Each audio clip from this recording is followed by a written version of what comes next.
Auteur de la proposition de loi pour 10 minutes.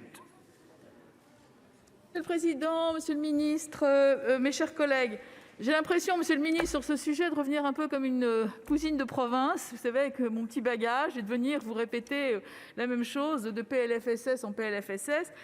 L'actualité de ces derniers jours me conforte néanmoins. Fraude massive de 700 000 € détectée de façon aléatoire dans la caisse d'assurance maladie du Haut-Rhin pour un pharmacien qui avait falsifié des ordonnances, modification de date, ajout de prescription, création d'ordonnances, d'où l'urgence de la numérisation d'ailleurs des ordonnances.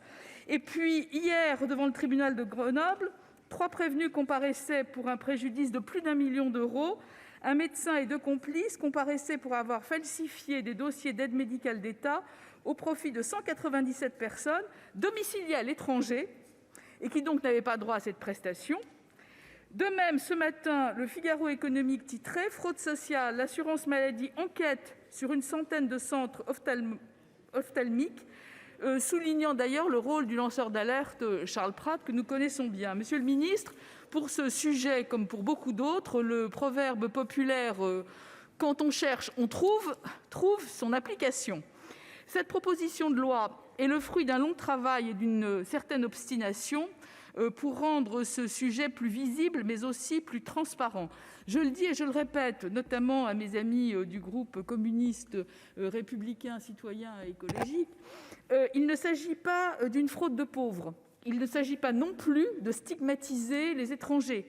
Il s'agit d'une fraude en réseau organisée, si bien organisée d'ailleurs que Tracfin, la cellule de renseignement financier du ministère de l'économie, s'attache désormais dans ses rapports à étudier les conséquences de cette fraude sociale.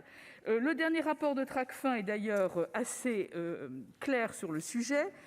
Fraude aux cotisations sociales, 194 dossiers. Vous voyez les fraudes aux cotisations, ma chère collègue Cathy. La fraude aux prestations sociales, 43 dossiers.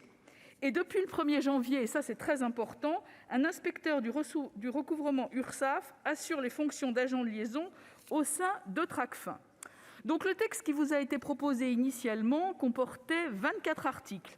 Il résultait du passage au peigne fin du rapport qu'avec ma collègue Carole Grandjean à l'Assemblée nationale, nous avions rendu à votre demande, monsieur le ministre, et celle du Premier ministre Édouard Philippe, ainsi que du rapport de nos collègues de l'Assemblée nationale, très largement inspiré du nôtre d'ailleurs, et enfin du rapport de la Cour des comptes. Cette proposition a été consciencieusement examinée par les services du Sénat, que je remercie, de façon à éviter que des mesures réglementaires n'y figurent et pour assurer son orthodoxie parlementaire. Et je suis un peu peinée d'entendre qu'ici ou là, elle ne serait pas aboutie, parce que c'était quand même un long travail.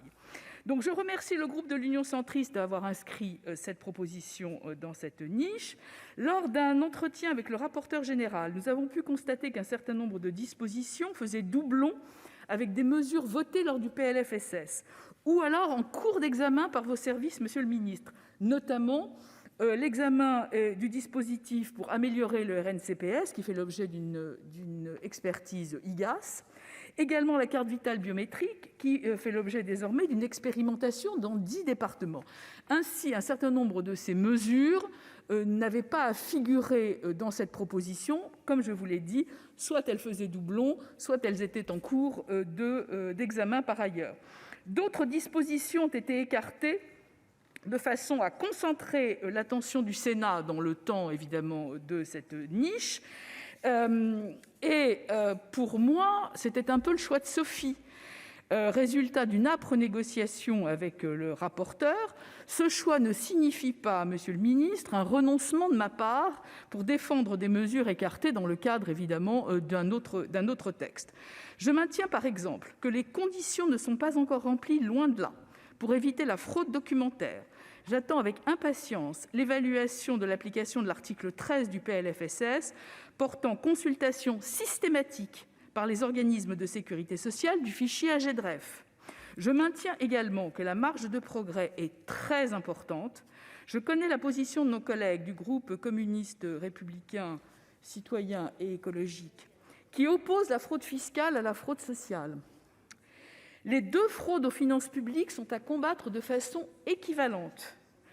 Encore une fois, dans mon esprit comme dans celui de Carole Grandjean, pas de stigmatisation, juste un constat et une alerte parallèle et même équivalente sur le non-recours.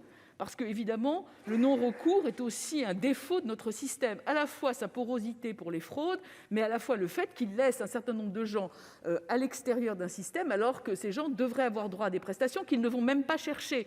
Donc les deux sujets sont équivalents.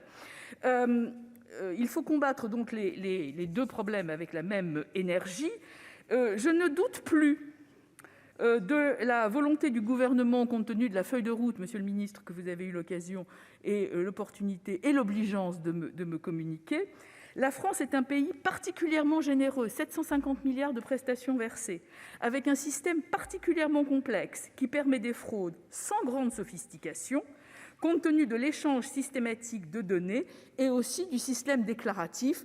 Monsieur le ministre, sur ce sujet, il va vraiment falloir évoluer vers le « dites-le nous une fois » et vers un meilleur échange de données. Je pense qu'on aura l'occasion d'en parler. 27 milliards de chômage partiel, plus de 200 millions de fraudes, c'est ce qui arrive en ce moment. Là aussi, il faut plus contrôler ces sujets.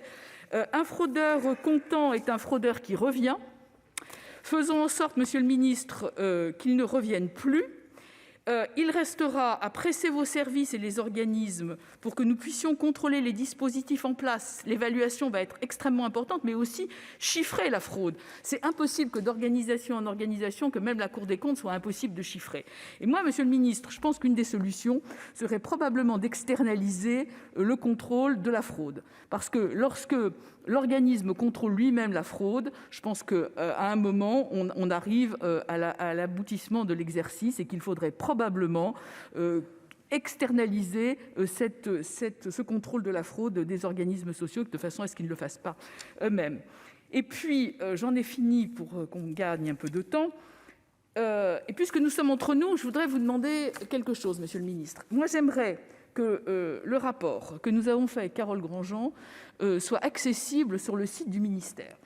Parce que je trouve vraiment dommage qu'un travail aussi excellent ne soit réservé qu'aux initiés. Voilà, je vous remercie de votre